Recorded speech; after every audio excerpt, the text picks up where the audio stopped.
I'd like to call a special city council meeting to review the applicants for the vacant city manager, general manager position of October 27th. Would you please call the roll?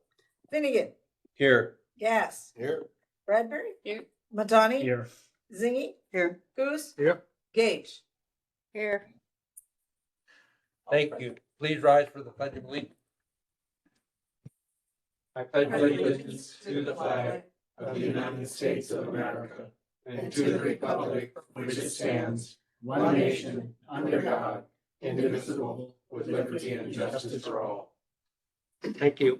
The Ketchikan City Council would like to respectfully acknowledge the traditional first people of this land in Ketchikan, the Tongass Tlingit people.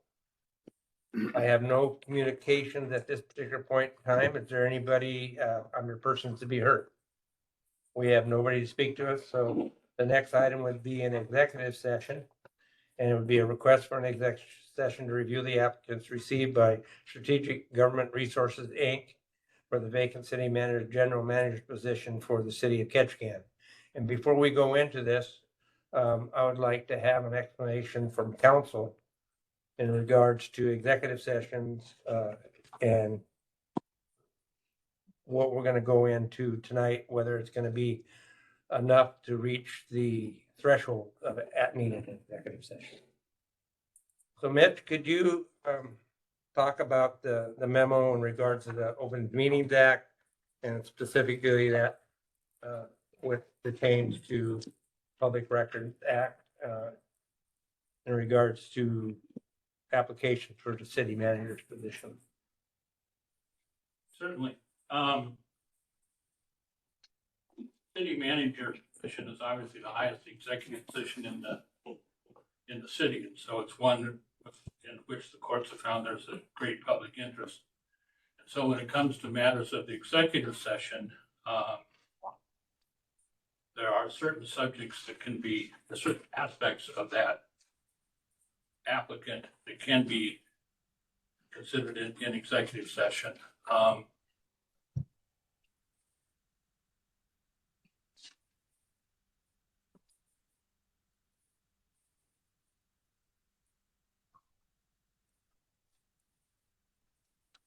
I wrote this memo some time ago. Let me catch up. Right, and what the court basically held that when you're going in under the exception to the public meeting aspect is that subjects that tend to prejudice the reputation and character of any person may be discussed in executive session.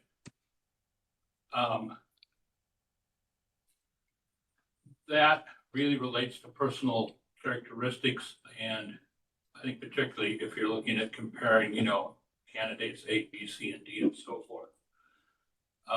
But certain aspects in and of themselves, such as their experience, educational background, in comparison of those characteristics, is supposed to be taken in open session. And it's just personal characteristics and habits that are allowed to be discussed in executive session. Thank you. So Lacey, in your discussions with our contractor and the process which we go through tonight, we have X number of applicants and we're going to make probably the first cut or the first decision on who's moving forward and who's not at this particular meeting. And this is all subject to their background checks and the checking of qualifications for those individuals. So I guess my question is does we can go into executive session to see if there's any personal items that disqualify those people that may tend to that, but if not, then my suspected we'd come out, make names known and move forward. Is that accurate? Yes. Similar to the process that the council took when they last engaged with SGR for the city manager, general manager appointment. The city council met with the recruiter in executive session in which the recruiter talked about their findings with the applicants, both in terms of background checks, experience, submitted application, but also conversations that the recruiter has had with those individuals in which they express their interest in other aspects that would make them a good candidate, things that are not necessarily represented on paper. Again, last time the council went through this process, it convened out of executive session and adopted a motion that listed the names of the individuals that they wanted to advance to the semifinalist stage in the process. So I believe that's the recommendation again, is following council's deliberation and executive session, you would come out and adopt a motion to advance a certain number of individuals by name to the semifinalist stage. So it would be my expectation that in the first initial cut, there could be a number of different things that disqualified them. And some of it could be a personal interest, not to say that it is, but I guess I'd like to find that out and prior to any discussions, deliberations of the public, I would think. And then again, all the names could be made public if we wish to do that. Is that correct? That's my understanding. I believe all of the individuals have signed a waiver that states that that is a possibility. But again, not knowing what individuals' circumstances are, what level of conversation they may have had with their employer, that could tend to harm those individuals, which isn't to say that they're not going into this process with eyes wide open. But that is something to consider. And I appreciate that. I know that in the memo that was brought forward that the court ruled that that's not substantial enough just to have an executive session on that. Because individuals applying for the job didn't know that at some point we're going to contact their employer. I mean, that's just the way it works. So, so now we are at this position where we have an executive session motion, and I was wondering if there's any other questions from council members. We'll go to Jay and then Adam. To the mayor, I mean, so the list that they are providing us today that we are discussing, this is not a semi-finalist No, no. list, or is it?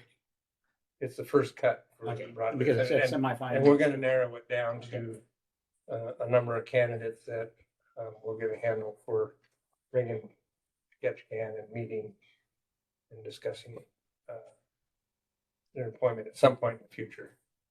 But that list will be much smaller. Abby. So correct me if I'm wrong. So we have today's session where we'll first see our full list of applicants, narrow it down. Then they go through the recorded interview with staff, comes back to us, we narrow it down, and then it goes, those are the candidates that come, Correct. right? Because you just skipped that step in your Yeah, summary here. So I'm just making sure I Yeah. know what today's Yeah. goal is and what the next step is. right. And then we could ask the SDR to publicly disclose the process that we're going through. So the public understands the nature of the search. Anything else? Do I have a motion? Your Honor, I move the City Council declare that consistent with the acting city manager's memorandum dated October 17th, 2025, it is in the best interest of the City Council to review and discuss the applications received by Strategic Government Resources Incorporated for the vacant city manager, general manager position in executive session in accordance with Ketchikan Municipal Code 2.04.025A2, which may involve discussion of subjects that tend to prejudice the reputation and character of any person, provided the person may request a public discussion. Second. Noon second. Yes. Quick question, just to be clear. So if we were to vote this down, we would proceed with the process, just not an executive session. Is that That would be correct? my guess, yes. Okay, I see both, if I may follow. No, go ahead. Go ahead. Sorry.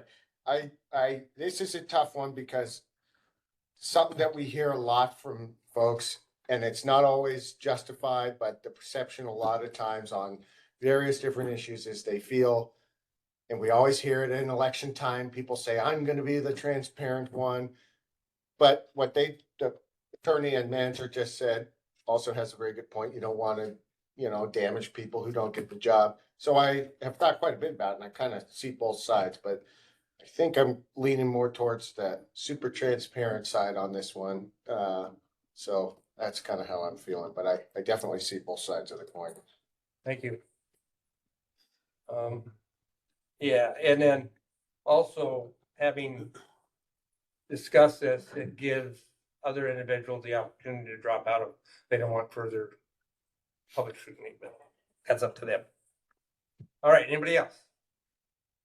I think it should be public, and that's my personal opinion, because if anybody was going for a corporate position, when the background checks are done, the corporate HR always contacts the employer.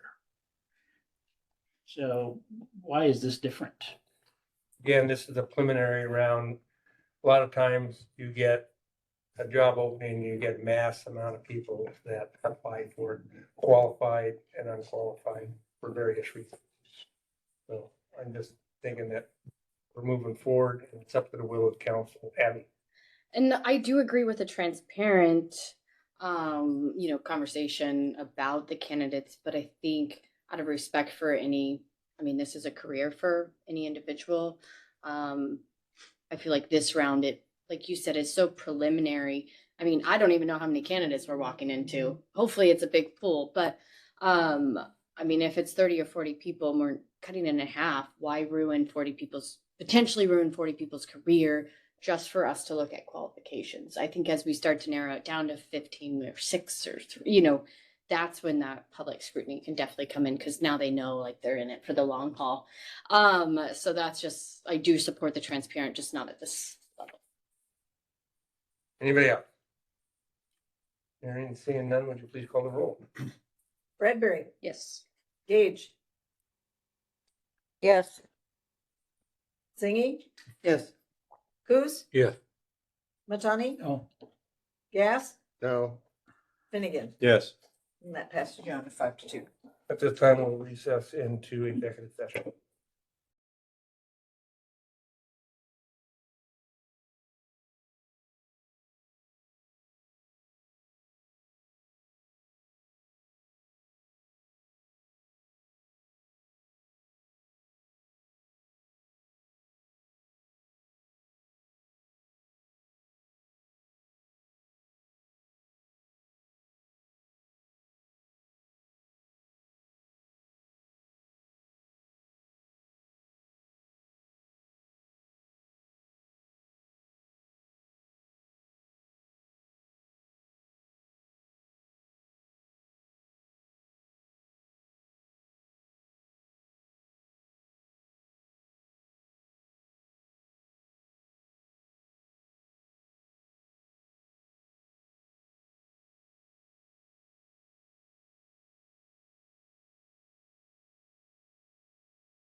We're back on. We're back on. Ready? All right, we'll come back to regular session. We met in an executive session, spoke with our contractor, reviewed the ranking, and do I have a motion? Your Honor, I move the city council advance city manager / general manager candidates Jeffrey Fiegenschuh, Dana Schoening, Scott Larson, Taylor Brown, William Richard Harney, William Glenn Steckman, Angeline Ellison, Stephen Dahl, Jennifer Harrison, Darren Rains, Amanda Reese, Jeffrey Hodge, Keith Morey, semifinalist applicants in the recruitment process, city manager / general manager position. Second. It has been moved and seconded.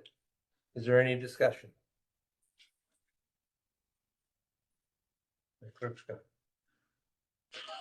Something happened. Yes. I just want to say thank you to all the candidates for applying. It was a good selection and I was excited to see how many we had. Trying to buy some time for the clerk. Here you go, good job. Bradbury. Yes. Gage, Yes. Yes. Zingy, Yes. Coos, Yep. Matani, Yes. Gas, Yes. Finnegan. Yes. Passes your honor. Thank you very much. Brings us to item 6, mayor and council comments. Abby, what do you have? None, Your Honor. Jan Lee. None, Your Honor. Just thanks for everybody that put in the apps. Thanks. Thank you. Judy. I appreciate all the applications that we received, and I want to remind people that tomorrow at, is it 4:30? 4:30, yes. We have the Hospital Advisory Committee, Council, whatever it's called. And I would invite everyone to attend. We expect a pretty good turnout tomorrow, so. And it's We have 6 o'clock is the public. Is meeting. the Health Advisory, isn't it? Yeah. It's the Community Health Board. Community Health Board, Yeah. right? But both meetings will be at the Ted Ferry Civic Center. Oh, okay. Okay. Jay. Yeah, thank you for all the applicants. Thank you for the work done by the contractor and our staff. Have a good evening, everybody. Riley. Nothing, Your Honor. Jack. Nothing for me, Your Honor. Thank you. And I'd like to thank the council. Your Honor. Who do we miss? Nothing, Your Honor. Yeah. How'd I miss you? I got you. Oh, you did. Oh. Yeah, yeah. I'd like to thank the council. This is an important decision for the city of Ketchikan, and we take it very seriously. And there was a lot of good questions, a lot of interest and insight. So thank you for that. What do I have for a next motion? Adjourn. Any- Stand adjourned.